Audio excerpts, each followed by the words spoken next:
صدا گیت گاتا رہوں میں نبی کے، ہو توفیق ایسی عطا یا الہی۔ گیت گاتا رہوں میں نبی کے، ہو توفیق ایسی عطا یا الہی۔ الحمدللہ رب العالمین والصلاة والسلام علی سید المرسلین، اما بعد فاعوذ باللہ من الشیطان الرجیم، بسم اللہ الرحمن الرحیم، الصلاة والسلام علیک یا رسول اللہ وعلی آلک واصحابک یا حبیب اللہ، الصلاة والسلام علیک یا نبی اللہ وعلی آلک واصحابک یا نور اللہ۔ میٹھے میٹھے اسلامی بھائیو، آئیے پہلے اچھی نیتیں کر لیتے ہیں۔ اللہ کی رضا پانے اور ثواب کمانے کے لیے اچھی نیتیں کرتا ہوں۔ حسب حال اچھی نیتیں کرنی ہے، نیچے نگاہیں رکھ کر توجہ کے ساتھ کریں گے تو نیتیں ہو پائیں گی، ورنہ دشوار۔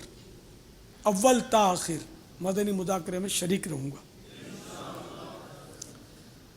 مدنی مذاکرے کے ذریعے علم دین حاصل کروں گا۔ کپڑے یا بدن، سر یا داڑھی کے بال سہلانے، دھاگے نوچنے، انگلیوں سے کھیلنے، ادھر ادھر دیکھنے، باتیں کرنے، ٹیک لگانے، پردہ نہ ہونے کی صورت میں گھٹنے کھڑے کر کے دوسروں کے لیے بدنگاہی کا باعث بننے، گھٹنوں میں سر رکھنے، دوسروں کو اشارے کرنے، اٹھ کر چل پڑنے وغیرہ سے بچتے ہوئے علم دین کی تعظیم کی خاطر جہاں تک ہو سکا دو زانو بیٹھ کر علم دین سمجھنے کے لیے نگاہیں نیچی کیے خوب کان لگا کر سنوں۔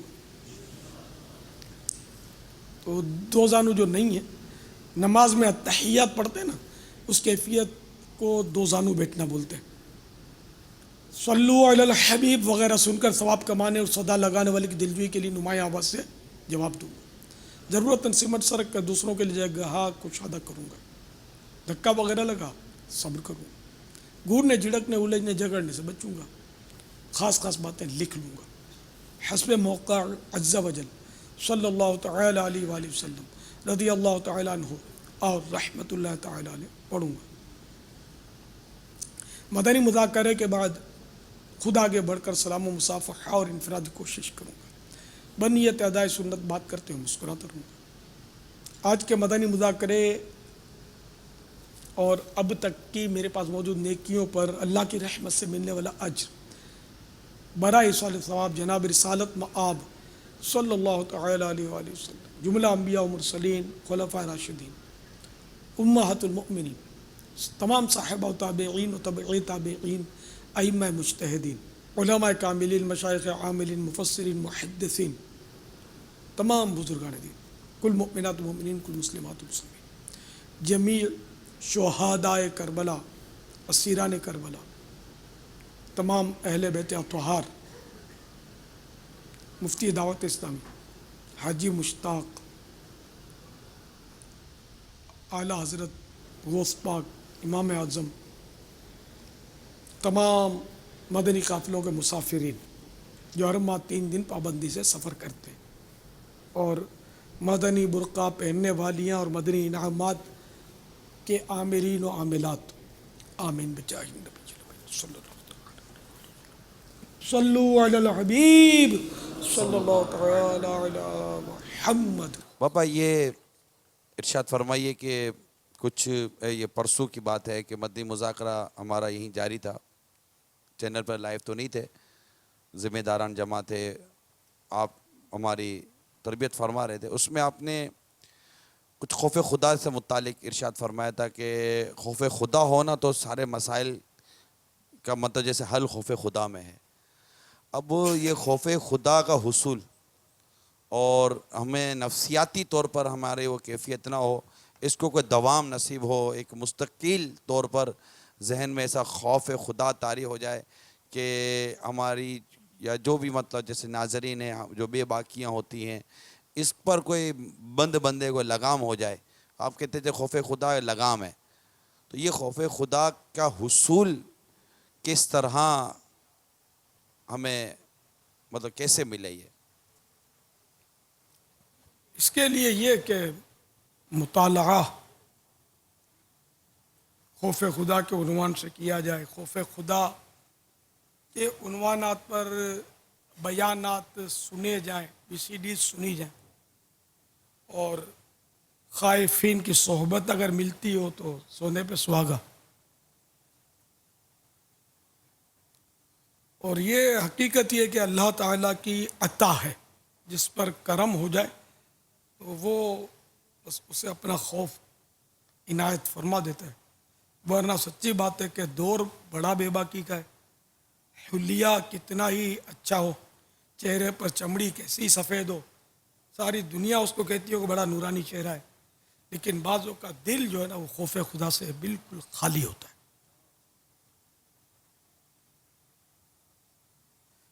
تو اصل وہ دل میں کوئی صورت ایسی ہو جائے کہ خوف خدا آ جائے. واقعی بولتا ہوں کہ لگام پڑ جائے، یہی تو عرض کر رہا ہوں. ہماری زبان پہ لگام پڑ جائے، ہماری سوچوں پہ لگام پڑ جائے، ہمارے اخراجات پہ لگام پڑ جائے، ہماری بے باکیاں تو دم توڑ جائیں. بے باکی علامت ہی اسی بات کی ہے کہ اس شخص کو خوف خدا نہیں ہے.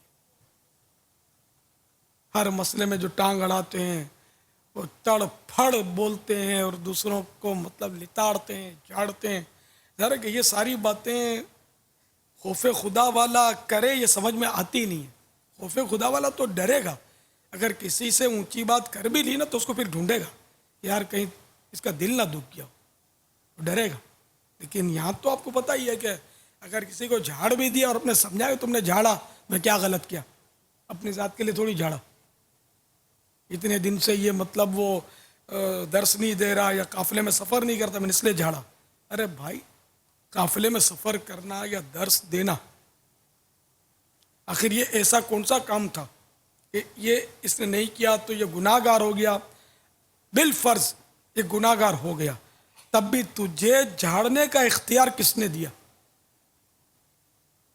انڈر اسٹوڈے کے مطلب وہ دین کے لیے بھی جھاڑنے کی اجازت کب اور کس کو ہے، یہ بھی خوف خدا ہی تو سکھائے گا. خوف خدا ہوگا، علم حاصل کرے گا کہ کس کو کہاں اور کتنا جھاڑنا ہے. مثال کے طور پر ابھی مدنی چینل کے ناظرین آپ کے ساتھ ہیں، اب یہ ارشاد فرمائیے کہ گھر میں خوف خدا والا کوئی ہے، اس کے کیا علامتیں ہوں گی؟ انڈر اسٹوڈ ہے کہ وہ گھر میں نمازیں ہوں گی، فضول باتوں سے دوری ہوگی، گناہ بھرے چینلوں پر پابندی ہوگی، فرنگی تہذیب فرنگی فیشن سے وہ خاندان جو ہے وہ بچا ہوا ہوگا، سادگیاں ہوں گی، بات بات پہ سنتیں ہوں گی، کھانے کا انداز سنت. اب کھانے پہ کیا، گھروں میں جس گھر میں جاؤ ٹیبل کرسی لگی ہوتی ہے، اپنے جاتے ہیں تو چھپا لیتے ہیں، ہٹا لیتے ہیں. ٹی وی ہوتا ہے تو میں تو بہت گھروں میں گیا ہوں نا، ٹی وی ہو تو یہ ہٹا لیں، پردہ ڈال لیں. اپنے گھروں میں وہ شوکیس وہ سب اس میں باگڑے بلے اور بھوت پلیت جمع کر کے رکھتے ہیں، تو یہ گھروں میں رکھتے تو ہم جائیں تو پردہ ڈال لیں. کئی جگہ میں دیکھتا تھا کہ شوپیس خالی کر دیتے تھے، بس خالی کوئی چھوٹا موٹا پھول اور یہ ہو تو رہنے دیتے تھے، باقی سب خالی کر. تو میرے خوف کی وجہ سے تو یہ خوف خدا نہ ہوا نا، کہ باقی یعنی کہ معاذ اللہ رحمت کے فرشتوں پر تو پابندی ڈال رکھی ہے، بت لگا کر تصویریں سجا کر. تو اب اپنے جیسا جائے تو وہ گھر صاف کر دیں. تو یہ خوف خدا کس ٹائپ کا ہے؟ یہ تو خوف بندہ ہوا نا، کہ اپنے سے ڈر کے انہوں نے صاف کر دیا. اللہ کا ڈر ہوتا تو یہ چیزیں گھر میں گھستی کیسے یار، رہتی کیسے؟ تو جس کے گھر میں خوف خدا والا جو گھرانہ ہوگا اس کے گھر میں تصویر آویزہ نہیں ہوگی، اس طرح کے شوکیس میں اس طرح کی چیزیں جن کو شریعت نے جائز نہیں کہا، اجازت نہیں دی، وہ چیزیں نہیں ہوں گی. اس طرح کی میوزک نہیں بجے گا. یا تو میوزک تو اب ہر چیز میں بجتا ہے. بچوں کے مطلب یہ ہے کہ چھوٹی چھوٹی بوٹ ہوتے ہیں، یہ بچے چلتے ہیں میوزک بجتا ہے. بچوں کے کھلونے وہ پنگوڑے پہ کو جو